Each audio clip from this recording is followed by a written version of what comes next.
मेरे अजीज हमवतनों, आज मैं आपसे एक निहायत संगीन और दर्दनाक हकीकत बयान करने जा रहा हूं। भारत के साथ जारी जंग में हम पीछे हट रहे हैं। हम पे हमला हुआ है पाकिस्तान के सेटल्ड एरिया में, इंटरनेशनल बॉर्डर क्रॉस करके। हम जिनीवा कन्वेंशन के मारे हैं। मैं आपको बता दूं कि अगर ये सियासी क़यादत ने यही मौकफ रखा तो कौम इनका जनाजा निकाल के रख देगी। पहले ही इनके पल्ले कुछ नहीं है। जो डीजी आईएसपीआर और नेशनल सिक्योरिटी काउंसिल का एलामिया है उसमें वो कह रहे हैं कि हमारा जवाब मुकम्मल नहीं हुआ। मुसल्लह अफवाज ये कह रही हैं पाकिस्तान को चाहिए था कि एक ऐसा भरपूर और ताकतवर जवाब देते कि जो सारी नस्लें आइंदा के लिए भी इंडिया की याद रखती। अगर ये बुज़दिली, ये कमजोरी और ये चीजें दिखाएंगे, याद रखिएगा मैं कह रहा हूं कि ये तारीख में भी स्याह लफ्जों में आपके नाम लिखे जाएंगे और ये कालक आपके मुंह पे आएगी सियासी तौर पे। उन्होंने कहा देखा जी, हमने कहा था घुस के मारेंगे, घुस के मार दिया। इस तरीके से करेंगे तो इंडिया रोजाना आप सॉवरेनिटी आपकी फाड़ के जाएगा। आपको लग पता जाएगा कि किस तरह से मामला चलते। Today it was Pakistan which went to US कि बचा लीजिए हमको। मैं आपको बताऊं कि देखिए यार, अमेरिका इस टाइम पे मतलब पाकिस्तानी जाके भीख मांग रहे होंगे, ठीक है, कि यार बचाओ हमको, ये तोड़ देंगे हमको, बचाओ। पिछले 2 दिन में जो इनकी ठुकाई हुई है, इनको समझ में आ गया कि भैया हमारी मिलिट्री माइट कहीं नहीं है। ना हम न्यूक्लियर चला सकते हैं, ना हमारे पास न्यूक्लियर कुछ है, ना कुछ नहीं है। We can't do it. तो आई थिंक दैट्स व्हाई ये अपने हाथ ऊपर कर रहे हैं कि भैया हम नहीं लड़ सकते। नमस्कार दोस्तों। तो दोस्तों, जैसा आप सभी को बताओ कि अभी पाकिस्तान और भारत के बीच में युद्ध चल रहा था और दोस्तों, जो पाकिस्तान का नुकसान भारत वालों ने किया है उससे उभरने के लिए कम से कम 5 साल तो पाकिस्तान को लग ही जाएंगे। और इसी के साथ साथ जो ऑनलाइन जो वॉर है वो भी काफी ज्यादा भारत ने एक तरफा कर लिया है, क्योंकि जैसा आप सभी को पता होगा कि पाकिस्तान के जितने बड़े बड़े सेलिब्रिटीज थे उन सब के अकाउंट भारत में बैन कर दिए गए हैं और काफी सारे न्यूज चैनल यूट्यूब से भारत के अंदर बैन कर दिए गए हैं। और सबसे ज्यादा कमाई भारत से ही पाकिस्तान लोग करते थे। ऑनलाइन कितने सारे सपोर्टर थे उनके, और भारत ने ये अकाउंट बंद करके हर जगह पे यूट्यूब पे, फेसबुक पे और इंस्टाग्राम पे तो जितने भी सेलिब्रिटी है उनके फॉलोवर्स तो घटा ही दिए, जिसकी वजह से दोस्तों उनका नुकसान तो होगा। और देश का नुकसान किस तरीके से किया है भारत ने वो तो पूरे वर्ल्ड में पता ही होगा। हालांकि पाकिस्तान के जो पीएम है दोस्तों, वो कभी ये नहीं कह रहे कि हमारा कुछ नुकसान हुआ है। हालांकि वर्ल्ड को पता है कि उनका कितना नुकसान किया है, पर अभी ट्रंप ने कहा है कि सीज फायर रोक दो, और जिसके चक्कर में भारत ने और पाकिस्तान ने अभी ये जंग को रोक दिया गया है।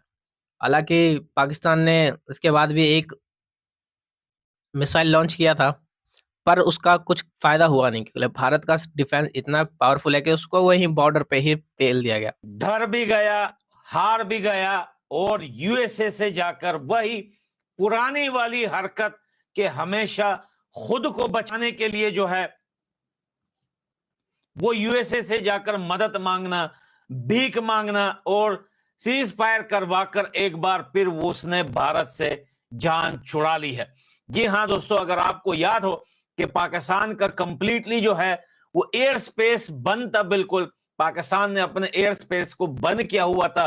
कोई भी जो है एरोप्लेन उड़ान नहीं भर रहा था, लेकिन फिर भी दिख रहा था कि वहां पर कल जो है एक प्राइवेट जेट उड़ाया गया था, और वही एक नहीं बल्कि 2 प्राइवेट जेट उड़ाए गए थे।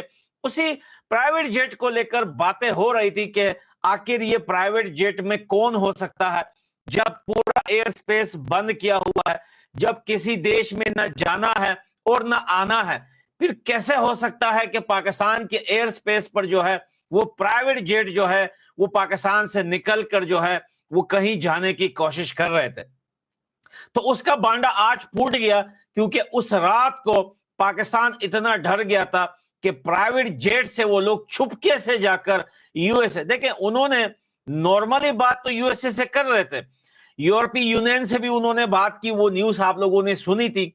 वहां से कोई रिस्पॉन्स उनको नहीं आया, क्योंकि रिस्पॉन्स इस वजह से नहीं आया था कि यूरोपीय यूनियन ने, क्योंकि उस रात को मैं यहाँ पर जो है टीवी देख रहा था, यहाँ पर जर्मन मीडिया में भी यहाँ पर दिखा रहा था, और यूके स्काई न्यूज, सारी न्यूज पे ये दिखा रहा था कि भारत सरकार ने, स्पेशली नरेंद्र मोदी जी ने जो है वो मना कर दिया था और साफ साफ जवाब दे दिया था यूरोपीय यूनियन को कि भाई ये आप लोगों का काम नहीं है, अभी हमने बहुत काम करना है आगे जाकर। भाई पहले कंफर्म करें कि साउंड तो साफ आ रहा है ना। तो भाई पाकिस्तान के जो है वो चुपके से यूएसए पहुंचे, गिड़गिड़ाए, उनके पैर पकड़े, उनके पांव पकड़े कि भैया कुछ भी करो, इस बार सीज फायर करवा दो। भैया कसम है हमें अल्लाह की, हम कभी जिंदगी में, कभी अपनी पूरी जिंदगी में गलती नहीं करेंगे, भारत के आसपास भी नहीं मंडलाएंगे। लेकिन ये सीज फायर इस टाइम तो हो गया है क्योंकि पाकिस्तान काफी ज्यादा घबराया हुआ था। आपको पता है कि पाकिस्तान, एक चीज तो साफ पता चल गई, वो लोग जो पाकिस्तान में बैठकर भारत को धमकियां देते थे वो कोई भी नजर नहीं आया। और पाकिस्तान के जो है वो आर्मी को भी ये लग रहा था कि अगर वार हो जाती है पाकिस्तान के भारत के साथ तो ना जाने कितने लोग हमारे साथ खड़े होंगे, कितने पाकिस्तान में जिहादी खड़े होंगे, कितनी बंदूकें लेके आएंगे, क्या पार्टियां आएगी, क्या बॉर्डर पे जो है हल्ला गुल्ला मच जाएगा।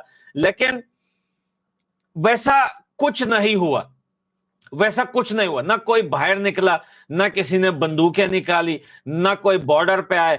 भाई सब शांति तक कोई पाकिस्तानी आर्मी का साथ नहीं दे रहा था। तो भैया पाकिस्तान मजबूरन, उसके पास कोई ऑप्शन नहीं बचा, क्योंकि G7 से भी एक खबर आई थी सुबह ही सुबह, आप लोगों को पता है कि उन्होंने भी अपील की थी भारत से। देखिए जो अपीलें हो रही थी वो भारत से हो रही थी। अब पाकिस्तान की मीडिया जो है इस टाइम जो वहां पर पुस्कियां मार रहा है कि भाई भारत ने सीज फायर जो है एक्सेप्ट कर लिया। भैया ये जितने देश थे जो सीज फायर के लिए मना रहे थे वो पाकिस्तान को नहीं, वो भारत को मना रहे थे। ये पिछले 2-3 दिन से जो मिन्नतें हो रही थी वो पाकिस्तान से नहीं हो रही थी, क्योंकि हमला तो पाकिस्तान ने किया ही नहीं है, हमला तो भारत ने किया है। भारत ने मारा है, घुसके मारा है, तपड़े मारी हैं, लाते मारी हैं, भाई जूते मारे हैं, भाई एयर बेस तबाह कर दिया। और पाकिस्तान ने क्या किया, प्रोपेगेंडा कर दिया, 5 जहाज गिरा दिए। और आज जो है 2 सबसे बड़े प्रोपेगेंडे जो आज पाकिस्तान को मुंह की खानी पड़ी, आप इनकी मीडिया पर जाकर देखिए। पहला तो एक्सपोज हो चुका है, वो प्रोपेगेंडा था कि भाई अफगानिस्तान में मिसाइल लगे और DGI-SPR को जो है अपनी टट्टी खानी पड़ी। दूसरा प्रोपेगेंडा कि जो है वो एक महिला ऑफिसर पायलट जो है वो पाकिस्तान ने एक बार फिर पकड़ लिया, अभिनंदन पार्ट 2 वो हमने पकड़। ये 2 प्रोपेगेंडे, कितनी शर्म की बात है ना यार, कितनी शर्म की बात है कि ऑफिशियल मेन स्ट्रीम मीडिया पर और DGI-SPR आकर ऐसी बात करता है। क्योंकि यहां पर इनकी मीडिया जब यहां पर पुस्कियां छोड़ रही थी, सेम टाइम शहबाज शरीफ जो था वो डोनाल्ड ट्रंप के पांव पे लेटा हुआ था और वहां हाथ जोड़ रहा था कि भाई प्लीज कुछ भी करो, पाकिस्तान को बचा लो इस बार।